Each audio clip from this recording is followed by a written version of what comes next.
안녕하십니까, 고고TV 여명입니다. 힘을 내고 다시 방송을 시작하는데요. 이번 선거는 총선은 참으로 우리한테는 치욕적이지만은 그 치욕을 받아들여야 되고, 다음에 완전한 파괴적 혁신이 되지 않으면은 힘들 것입니다. 2년이란 기간은 길지도 않고 짧지도 않습니다. 백지 위에 다시 쓰면 됩니다. 우리는 하얀 도화지를 국민으로부터 받았으니 거기서 멋있는 그림을 그리면 되는데요.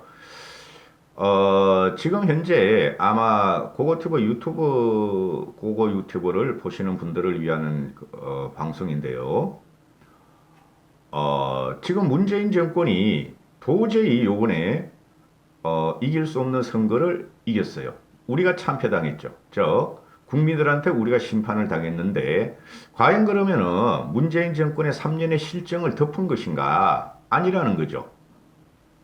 더불어민주당 쪽에 그 무악하고 포악하고, 그죠?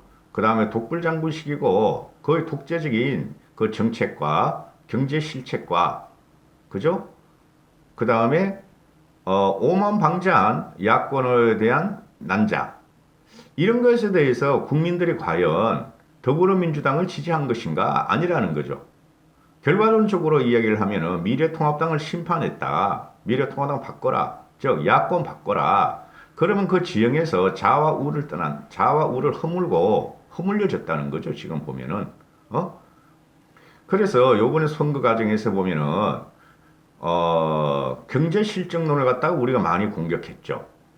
그죠? 조국 사태는 쟤네들을 들고 나왔어, 또. 지네들이 자신 있다고. 그래서 완패했어요, 저희가 했던. 그러면은, 지금 현재 여러분들이나 저나 궁금한 것이 하나 있어요. 3년 동안 경제를 망쳐놨고, 코로나 사태로 직격탄이 이제 더 맞을 것인데, 퍼펙트 스톰이 왔는데, 그럼 2년 동안 경제가 더 망가질 거 아니냐. 문재인 정권이. 그러면 우리가 2년 후에 대권을 찾아올 수 있다 하는 거죠. 맞는다는 소리죠. 그것도 맞는 소리고 일리가 있어요. 그런데 왜 국민들은 그러면은 지난 3년 동안 경제적인 고통, 그죠? 제가 항상 말씀드리지만은 대기업이나 공무원이나 공기업이나 또는 전문직들, 그런 알토란 같은 월급과 연봉을 가지고 챙기는 그런 사람들을 제외하고는 다 힘들었을 텐데, 그죠? 특히 자영업 하시는 분들은 굉장히 힘들었을 텐데, 우리 상식적으로 생각하면 왜 문재인 정권을 심판하지 않고 미래통합당을 심판했을까? 그 문제죠. 그리고 그럼 현재 문재인 정권 2년 동안 경제가 확 V자형으로 회복할 수 있느냐? 그런 문제죠. 아니라는 거죠. 그러면 우리가 대권을 찾아올 수 있어 하고 낙관적으로 갈 수 있을까? 하는 게 제 문제죠.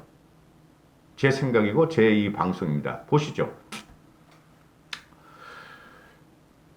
경제적 폭망으로 과연 2년 후에 우리가 문재인 정권을 칠 수 있을 것이고, 우리가 정권을 뺏어올 수 있을 것인가 하는 문제인데, 제가 말씀드렸죠. 지난 3년 동안 우리가 알고는, 우리가 많은 보수나 우리 일반 국민들은, 문재인을 반대하는 사람들은, 국민들은 경제 망쳐놨어.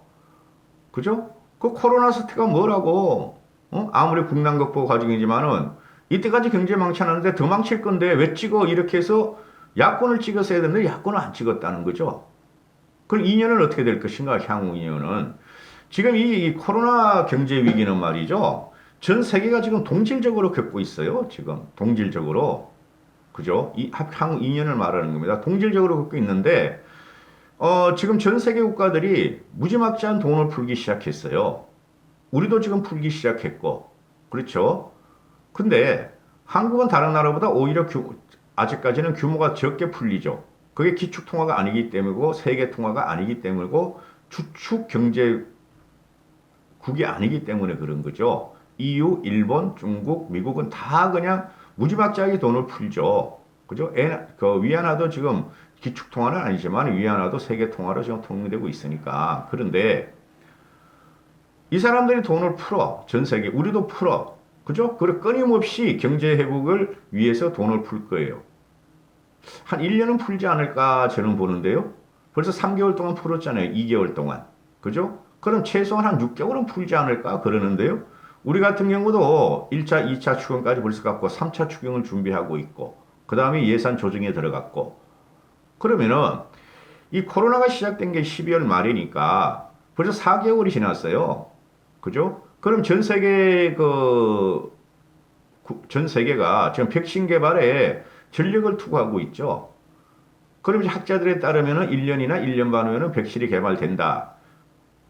돌연변이가 없으면은 코로나 돌연변이가 없으면 그러는데 지금 돌연변이도 막 나오고 그런다는데 하여튼 그러면은 백신이 개발됐다 하는 순간 치료약이 개발됐다 하는 순간 이제 경제는 하락은 멈추겠죠.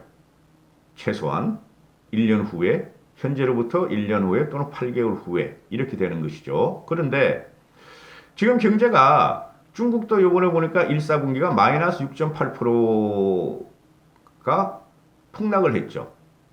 그럼 미국도 뭐 그 정도 나올 거고 유럽도 말할 것도 없고 유럽은 워낙 저성장 국가니까 얼마 나올지 모르겠고 일본도 그렇고 우리도 저성장 국가니까 얼마 나올지 모르겠지만은 우리는 지금 그 1분기 IMF에서 경고한 게 마이너스 1.2% 성장률이 나올 것이다. 1분기에. 그리고 전체적으로 마이너스 뭐 1, 2% 지금 이렇게 보는데 그거보다 더 떨어질 거라고 봐요. 그걸 막기 위해서 돈을 풀겠죠. 정부에서는 이때까지 해온 것처럼. 그러면은 지금 전 세계가 그죠?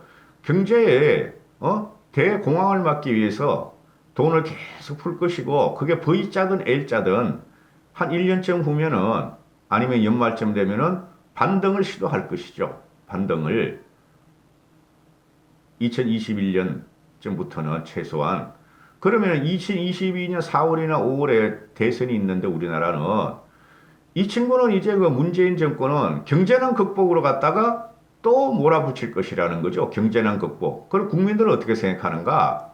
아니 다른 나라도 다 힘들어.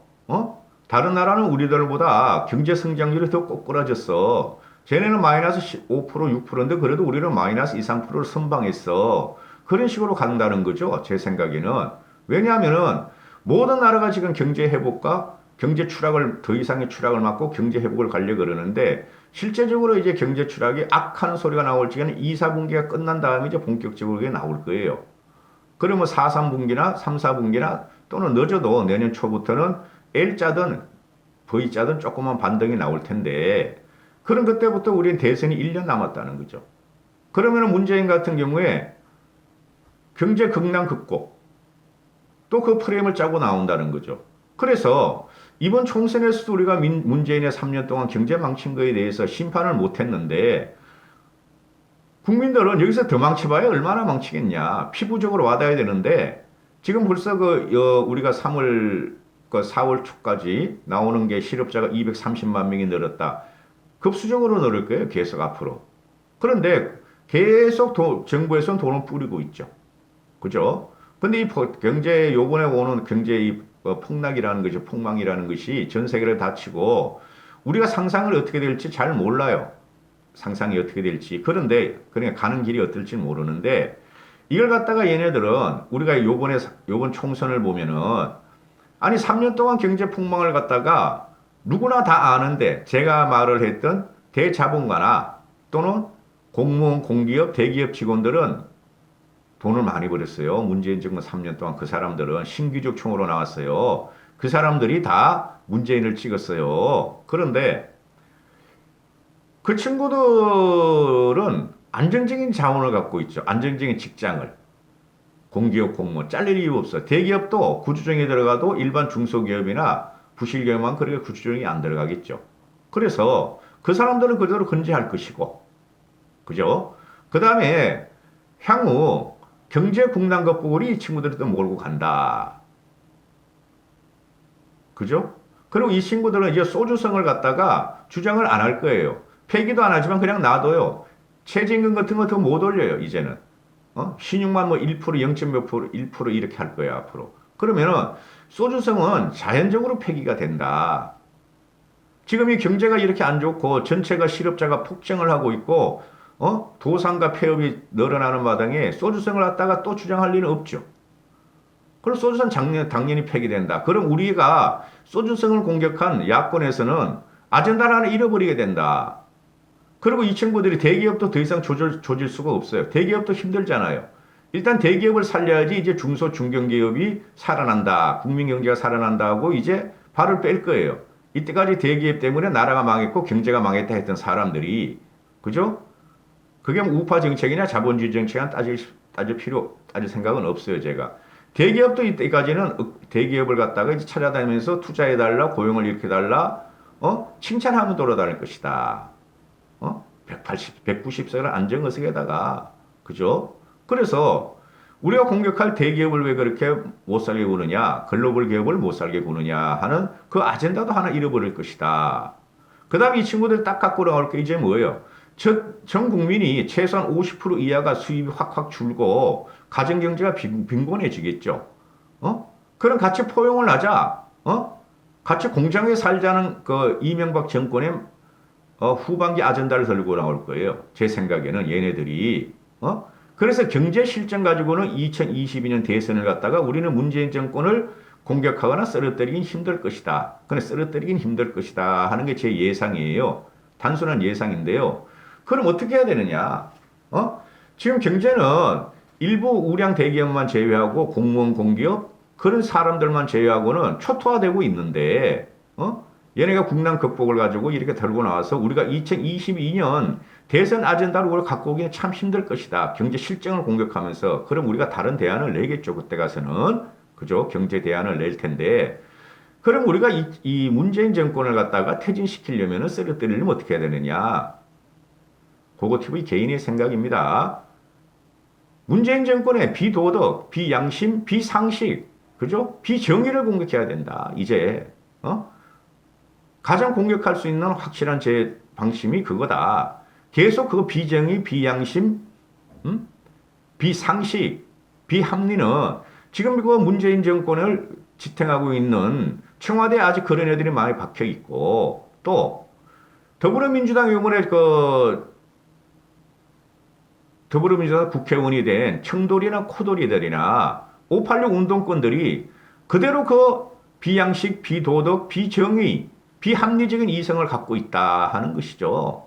계속 이제 그런 걸 갖다가 아마 공격할 거예요. 우리 자체적으로 혁신 또 하면서, 그죠? 거기에 아마 비대위원장이 누가 올지 김종인 씨가 오래라고 보는데, 그렇게 되고, 자체 혁신을 가야 된다는 거죠. 그래, 이번에 대부분의 그 영남 지역당이잖아요. 90%가 영남 출신 의원들이잖아요. 그러니까 선수나 또는 국회의원직을 현재 국회의원이냐 아니냐를 따지지 말아야 돼요, 이번에는. 오히려 수도권에서 싸우고 떨어진 사람들이 아까운 사람이 많으니 그런 사람들이 당의 중심에 서야 된다. 최소한. 그 사람들이 최소한 당의 결정권에 2분의 1, 4분의 3 이상을 가지고 와야 된다 하는 게 고고TV의 생각입니다. 그래서 2020년에 문재인이 3년 동안, 이때까지 3년 동안 한 경제 대폭망에 대해서 또 더한 폭망을 가지고는 문재인 정권을 쓰러뜨리지 못할 수도 있다 하는 게 제 생각이에요.